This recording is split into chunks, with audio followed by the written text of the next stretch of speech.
Menikah itu adalah ibadah. Menikah itu adalah sunnah. Dan menikah bisa menjadi perisai bagi seseorang sehingga dia bisa lebih baik lagi dalam menjaga diri maupun kehormatannya. Menikah adalah sesuatu hal yang sangat baik, dan suatu hal yang baik itu akan lebih utama jika disegerakan. Menyegerakan menikah itu bukan berarti buru-buru loh ya, karena menyegerakan dan juga buru-buru itu adalah dua hal yang sangat berbeda. Menyegerakan itu lebih kepada bahwasanya kita yakin saat saya bersama dengan dirinya, kita bersama-sama bisa melakukan banyak kebaikan. Kita yakin bahwasanya surga akan terasa lebih dekat jika saya bersama dengan dia gitu. Sedangkan kalau buru-buru itu lebih kepada kita ingin segera melepaskan sesuatu yang dianggap sebagai beban di pundak kita.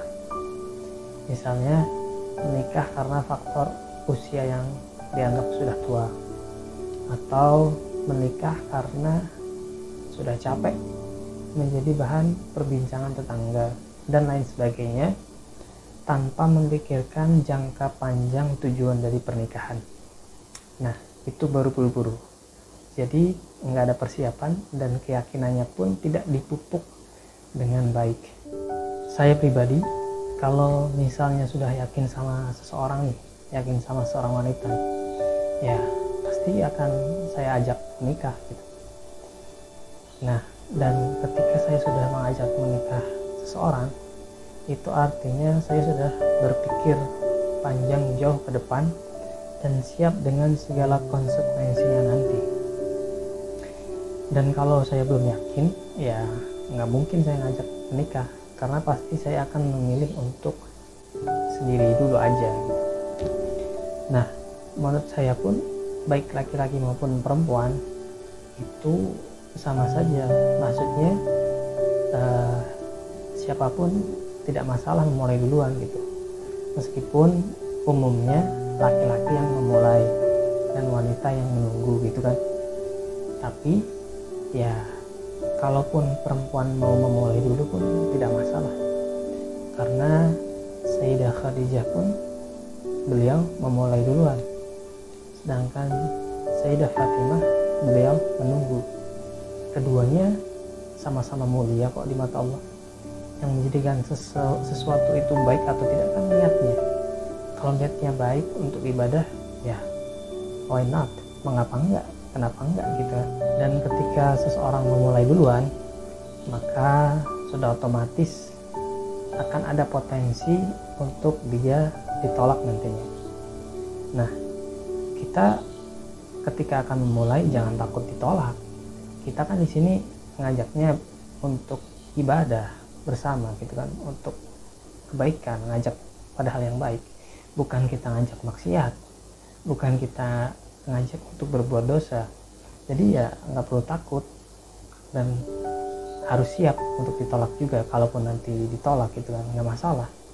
Dan ketika ditolak nanti, misalnya ditolak, ya tidak perlu berkecil hati, karena pasti akan ada hikmah yang sudah Allah siapkan di dalamnya. Dan kita harus berpikiran terbuka.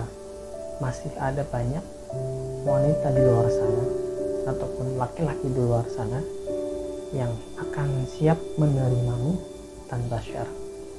Dan dalam memilih pasangan nih, maka pilihlah yang sekiranya bisa membawa kebaikan dalam kehidupan kita. Tidak harus mereka yang sudah baik, asalkan ada semangat dan juga keinginan yang kuat untuk menjadi lebih baik di dalam hatinya, itu sudah cukup. Nanti kita bisa belajar sama-sama gitu kan, kita bisa menjadi baik sama-sama sambil berjalan gitu kan. Kalaupun dapat yang sudah baik, ya alhamdulillah dia mau dengan kita, itu karunia Allah gitu kan. Dan kalaupun mendapat yang belum baik tapi ada keinginan untuk menjadi lebih baik, alhamdulillah juga. Barangkali di sini Allah telah menyiapkan banyak pahala untuk kita saat kita membimbingnya nanti. Kita nanti bisa baik sama-sama, intinya pada akhirnya kan itu yang menjadi tujuan kita kan. Bagi laki-laki nih, kalau mau memilih yang cantik wajahnya, wajar, nggak masalah. Tapi kita juga harus ingat bahwasanya wanita yang kita nikahi itu sebenarnya bukan cuma cantiknya aja, tapi juga sifatnya. Cantik paling lama bertahan berapa lama sih? 10 tahun, 15 tahun, cantik hilang. Tapi sifat dan juga karakter sampai mati akan terus dibawa sama istri kita nanti gitu kan. Kalau kita menikah dengan yang cantik, akan menjadi percuma kalau misalnya tidak nurut sama suami gitu kan. Wajah yang cantik akan percuma kalau tidak taat sama suami, tidak bisa menjaga amanah, kemudian tidak bisa mendidik anak-anak. Yang ada justru hari-hari kita akan dipenuhi dengan rasa gondok dan juga rasa sesal di dasar hati, diam tak mau pergi. Begitupun dengan wanita, wajar kalaupun mencari yang kaya ataupun yang mapan. Yang kaya karena mungkin usahanya sukses, hartanya melimpah. Yang mapan karena mungkin mempunyai jabatan, posisi ataupun kedudukan yang strategis. Wajar, nggak masalah. Tapi kalian juga harus ingat bahwasanya laki-laki yang akan kalian nikahi itu bukan hanya hartanya saja, tapi juga komitmen dan juga tanggung jawabnya. Sedangkan tanggung jawab seorang suami itu sangat berat, yaitu harus bisa memastikan anggota keluarganya nanti bisa bersama-sama nih masuk ke dalam surganya Allah kelak di akhirat. Nah, itu tugas berat seorang suami dan tidak akan bisa dilaksanakan ataupun diwujudkan oleh mereka yang hanya bermodalkan kaya ataupun bermodalkan memiliki jabatan yang strategis. Kalau kamu memilih calon suami hanya karena hartanya, emang kamu udah siap menjadi bikinan?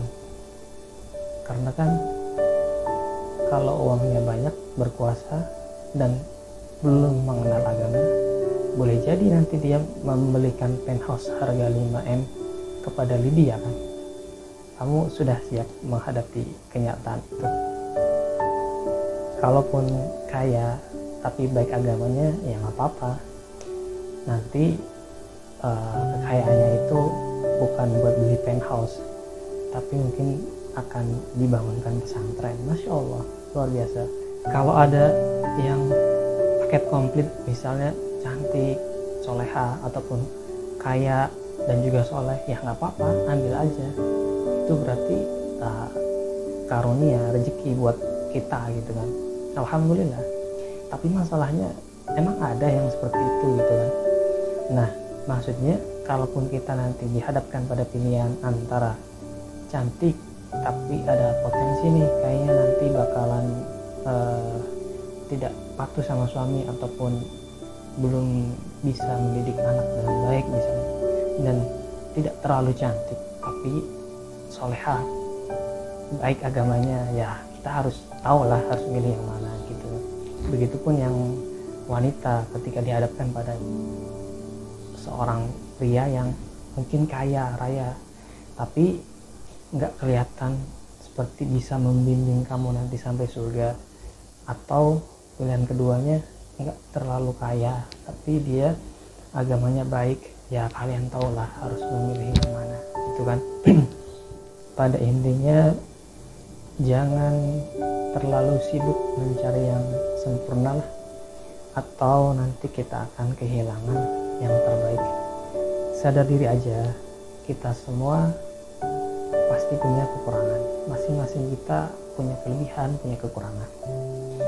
Justru karena kita diciptakan saling berpasangan agar supaya kita bisa saling menyempurnakan kekurangan kita masing-masing.